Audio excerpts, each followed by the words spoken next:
Hi, Debbie Lichter here with Free from Food Addiction. That's freefromfoodaddiction.com.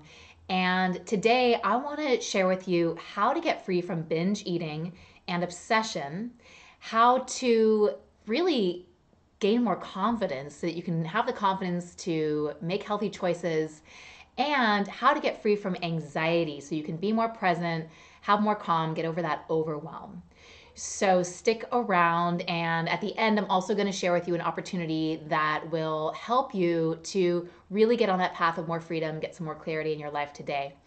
So before we dive into these tools, what I want to do is just share with you why this topic is so passionate for me. And that's because I struggled for years with food addiction, binge eating, restriction, body obsession, and I had a lot of shame about it because I was a health and fitness expert. And so I had all the information and I knew what I was supposed to do. And I had done a bunch of self-help and I had all this information and I could actually inspire other people with it, but I felt like a total fraud because I still was completely obsessed, and it actually just ran my life.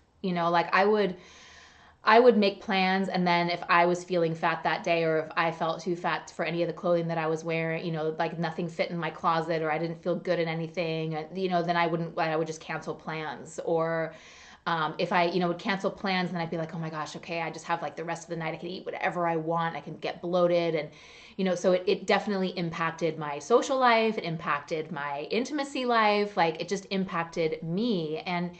And when I was at work, I felt like I was just always waiting for the other shoe to drop. So running around, super anxious, trying to get everything right, trying to do the perfect right thing, and the whole time just feeling really overwhelmed and like I was just missing something. It always just felt like things were just a little bit out of control.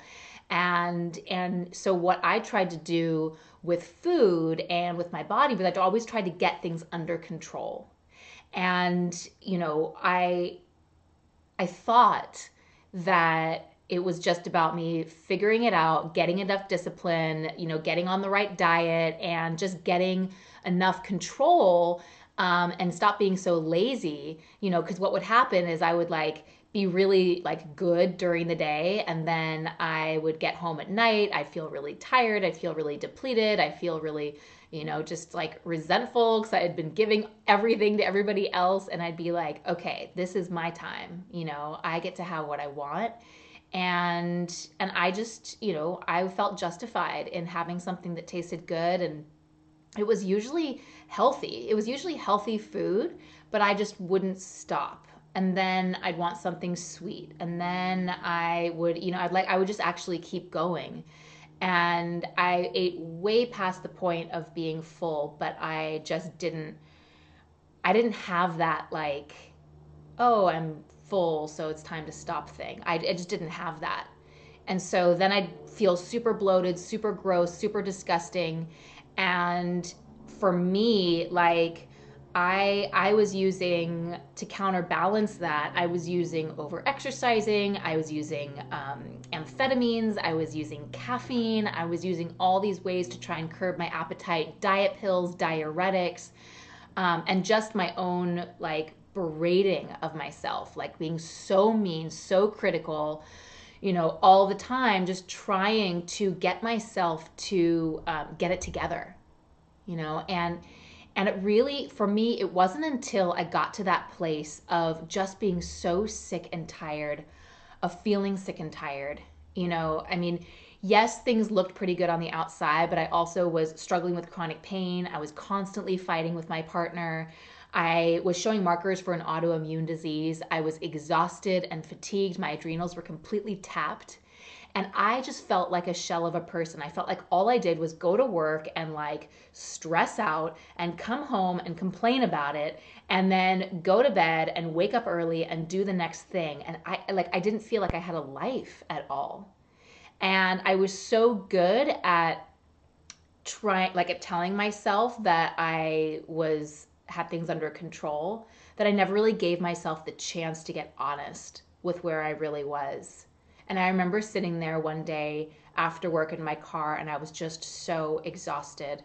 And I just hit that place. I just felt really, really depressed. And I stopped having the energy to try and fix and control it. And I just let myself drop into that feeling of total despair. And I remember thinking to myself, it just can't get any worse than this. And I was just staring out.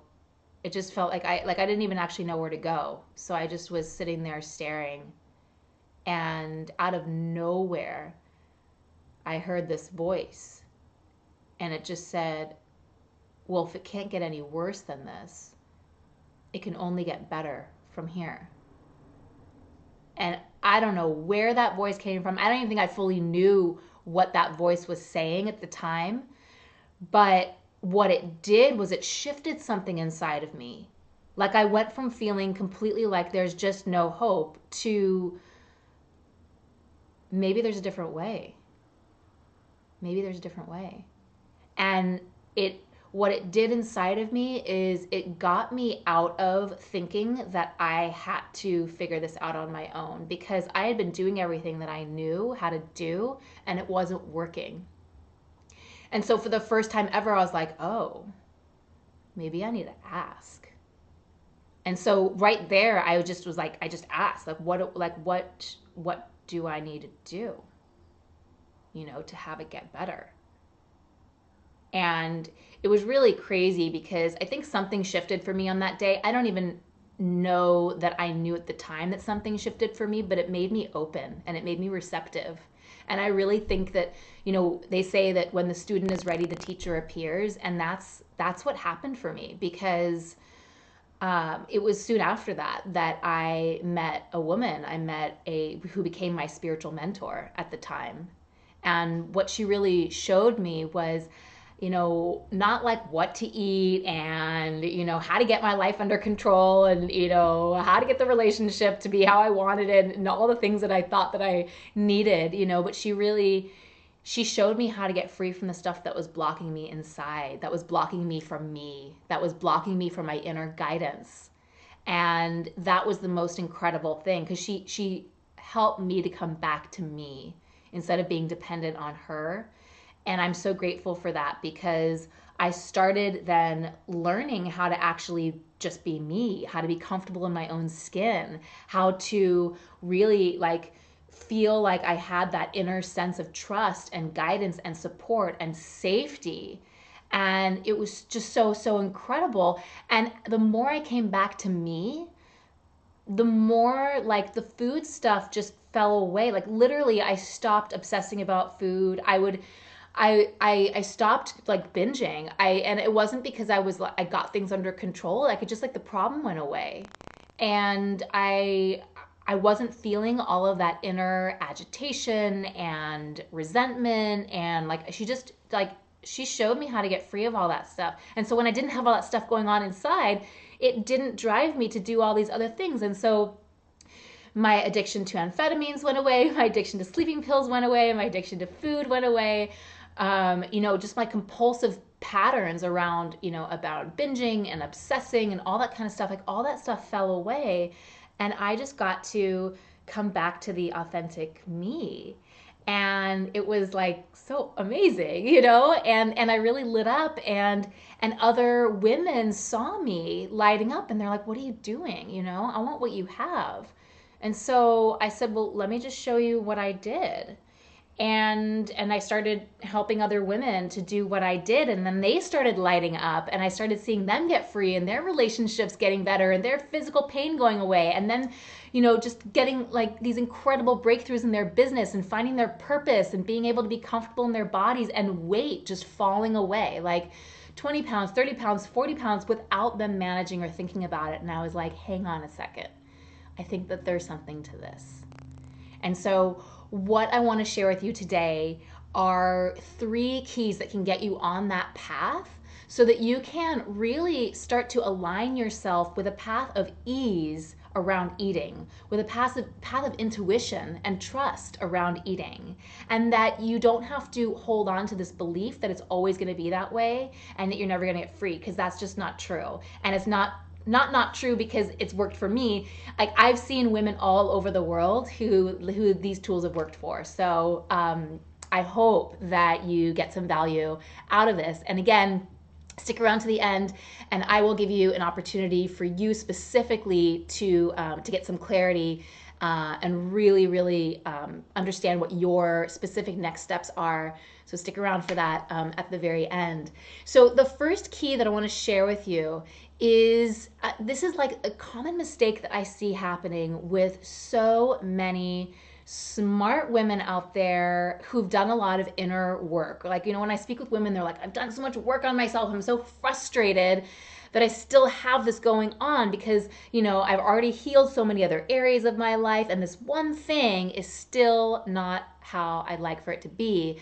And this is what I see so much. So women are fixated on the food. They're fixated on fixing their food. I can't tell you how many women I talk to because they know I'm an expert in freedom from food addiction and obsession and binge eating and all that kind of stuff. And so they're like, well, so, I went on the keto diet and then I'm doing this and then I tried to go here and now I'm trying vegan and, I'm doing these things and, and they're telling me I'm doing intermittent fasting now. And I'm like, I look at them and I'm like, I don't care.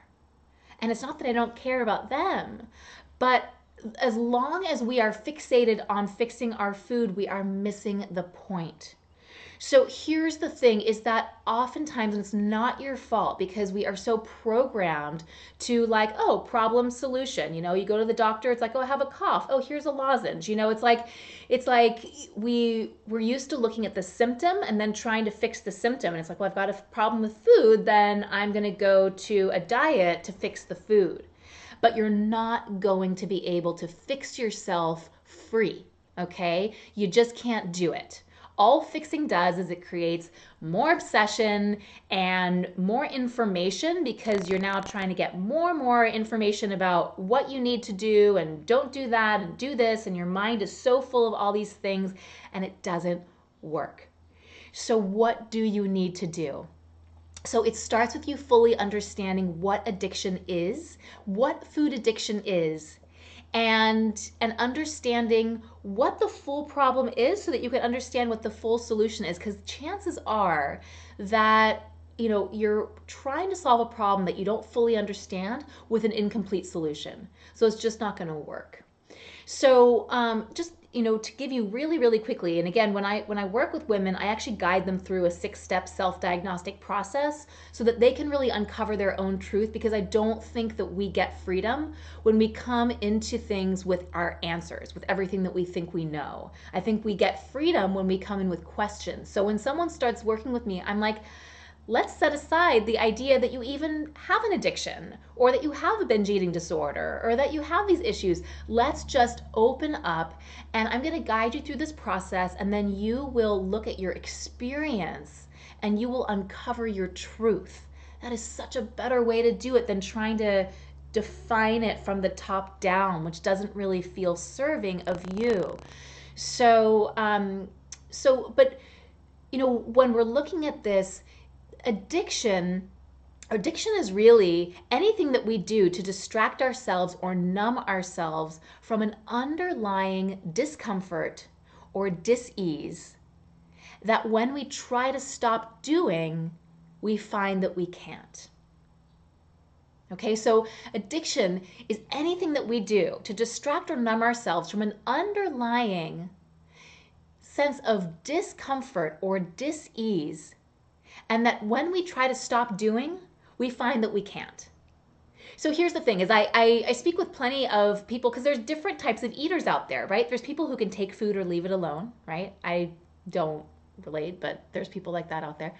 And then there's people who might look like they have a real addiction or might look like they have a real binge eating disorder, but then given sufficient reason, maybe they get into a relationship or they move, they get a new job or they graduate college or something like that, and they can stop or moderate. They can just say, oh, I'm just done with that. I'm deciding to change my ways. I have a friend who back in 2012, one day he just said, I'm going to stop eating sugar. And then he just stopped. And he never looked back. He's like, I don't know why it's so hard for people. I'm like, yeah, I don't get you. Love you, don't get you. Because then there's this third category. And the third category is for folks who, given sufficient reason, they still go back to the pattern or the behavior or the distraction, even though they don't want to, even though they know that it's not good for them, even though they know that it's a health risk, even though they know that it is, interrupting their capacity to be able to really connect authentically and meaningfully with themselves and the world around them. They'll still go back to it. We create this little justification in our mind that it's okay this one time, I'm just going to do this one thing, and then we're off and running again. And so when we're looking at the actual addiction or the obsession, if you relate to being in that third category, then the other solutions that work for other people, like, oh, just go on the diet, or just use your mindset, or just have better control, or just change your lifestyle, or create a better habit, or any of these other things that can be really, really valuable for folks who don't have binge eating disorder or food addiction or something like that. It's not going to work for us, and we're going to get frustrated, and we're going to feel shame, and then we're going to think there's something wrong with us and that we are beyond repair, and that is not true. We are just trying to fix ourselves with an incomplete solution. So what do we need? We actually need, addiction affects us in body, mind, and spirit. We need a comprehensive solution that is going to help us to reconnect in our bodies, because gosh, I'll talk to you a little bit more about this, but when you've got some kind of issue with food, trust me, you obsess about your body, but you're rarely ever in it. We're going to talk more about that and how that is really, really contributing to this lack of comfort and lack of ease in your body. We also have this going on in the mind. And I'm not talking about hormone this and whatever that and whatever. I am talking about the part of us that has this mental lapse where we can't connect the action to the consequence. We're like, I know food, I know that pattern isn't good. I know that particular food, I usually, binge over it, or I know that I have this obsessive pattern, or I know that I do this, I know that I do that. But then in that moment, somehow we make it okay. We create a justification. We create this delusion or illusion where it's oh, it's going to be okay this time, just this once, just this little bit, just this bite, and we do something in our minds that is disconnecting. So there's something happening there. And there's something happening spiritually. So this is where I call, we talk about, physical inflammation. It's a big buzzword these days, and chronic pain. I help a lot of women get free of chronic pain too, because that was a huge part of my journey. And we look at, when I look at the spiritual side of things, I'm like, yeah, but we've got spiritual inflammation too. We've got that feeling of irritability and restlessness, and I'm not okay, and I don't know why, and I feel alone, and I feel disconnected, and I'm in a room full of people, but I feel alone, and I'm agitated, I'm resentful, I'm full of fear. All this kind of stuff I put under the category of spiritual inflammation. We have to address that piece. So we've got this body, mind, and spirit solution. And that's really, really what we need to do.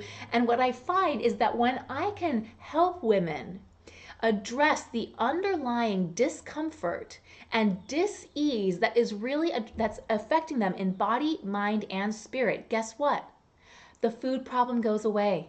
The obsession problem goes away, and other addictions and self-sabotaging patterns go away too. They all go away because they don't need to be there anymore, because you don't need to distract yourself or numb yourself out, because the underlying problem has gone away. Doesn't that sound so much better? Trust me, it's the way of ease.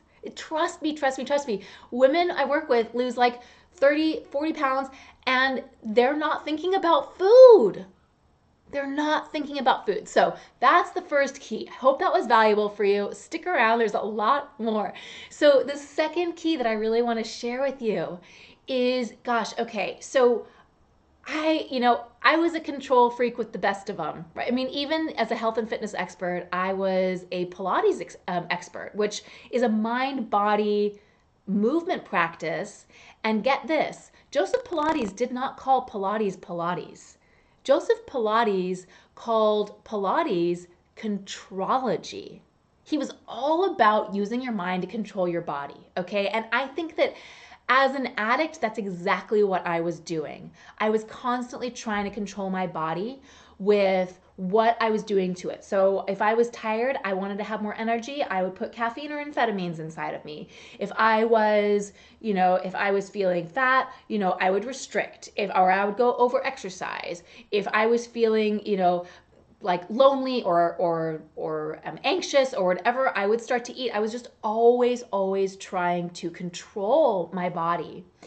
And what I realized is that the more I tried to control, the more rigid, the more obsessive, the more complex, and the smaller my life became, the more I held back, the more of a perfectionist I tried to be, the more rules I had, the more it seemed to block me off and siphon me off from everything and everyone.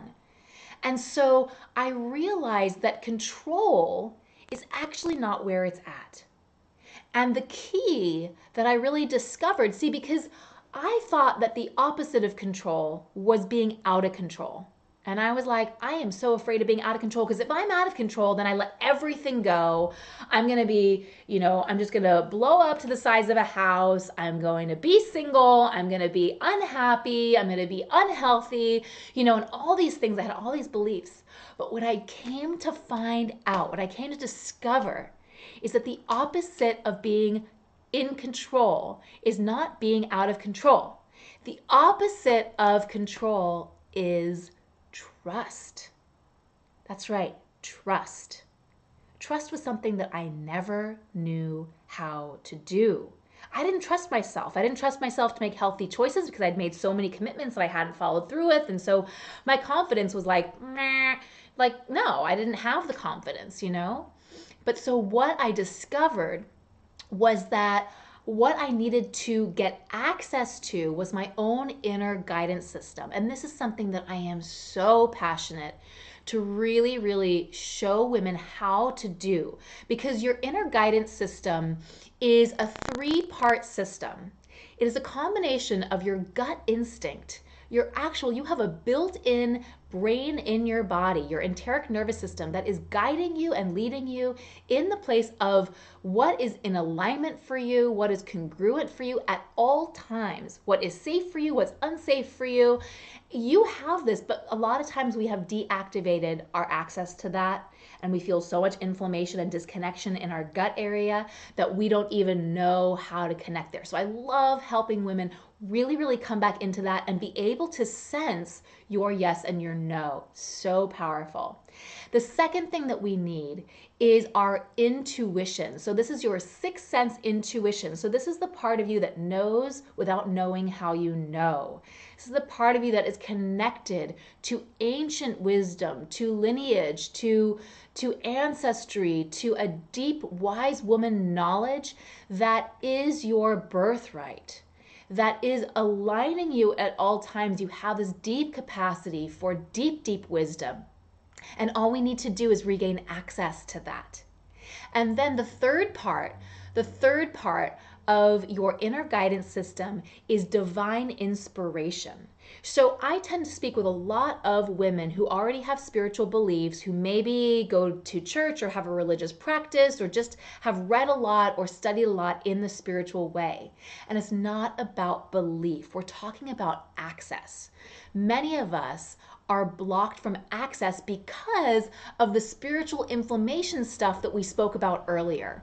And so what's really, really important is actually regaining access so that you can fully receive the gifts and guidance of your inspired divinity. So there you have it. You have your gut instinct, you got intuition, and you've got inspiration. And this is the trifecta of trust, that when you come into alignment and access with all three of those, You don't need to rely on other people to tell you your truth. And let me just tell you how powerful that is, because it allows you to really regain access to the power that is inside of you. And when you have that going on, sister, I am telling you that these problems fall away. You feel safe inside of yourself. You feel like you are going to be okay no matter what, and you can relax and you can take it easy. So trust takes us to relaxing and taking it easy. So we have control, which is complex, and then we have relaxing and take it easy, and that is trust. And so that is really, really where you want to move towards. Okay, so I said that there was going to be 3 keys, and I've got one more to share with you, and this is also really going to help you with how to get out of anxiety so that you can be more present, you can feel more grounded, and you can feel more comfortable in your own skin. So earlier I spoke about our disconnection from our bodies. This is so huge because this is like one of the number one things that is really, really holding women back from their power, from their freedom, from their joy, from their ability to be present, and their ability to really have that confidence, is how we actually are disconnected or disembodied from ourselves. So let me be really, really clear, because I come from the world of health and fitness, and I know a lot of people say, oh no, I do yoga, I do Pilates, I exercise, I stretch, I go for a walk. You know, I am connecting with my body. I'm not talking about connecting with your body. I'm talking about connecting in your body and connecting from your body. Very, very different. So this is about embodiment. It's about taking your awareness from being centered in your mind, where the obsession and the overwhelm happens and the fear happens and the stories happen and all of the limiting negative beliefs happen and the self-sabotage happens, and bringing your awareness down into the awareness of your body, into the awareness of your pelvis, all the way down to your feet, and being grounded inside of you. Let me just tell you that this is like an untapped resource, and it is why I'm so passionate to help women really learn how to feel safe and comfortable in their bodies. Because when you can fully land and be safe inside of yourself, this is where you're going to be able to actually fully be all of you, to feel authentic, to be confident, to put yourself out there, to feel safe inside of you, to not have to put up all of these barriers and boundaries around you. And so it actually creates more space for you to just be you. It is so, so powerful. So there you have it. You have these 3 tools. First of all is to stop fixating on the food. Stop fixating on the food. The second is to go from control to trust, so you can have more ease and you can have more relaxation in your life. And the final key is to go from your head into your body. Get into your body and sense yourself. One of my biggest passions is to really show women how to do these presence practices, because we're not talking about how you're moving in the world out here or how you're seeing the world out here. We're talking about how you're sensing your inner space. And there is a whole world inside that we're oftentimes disconnected from, because there's a lot of stuck energy and emotion.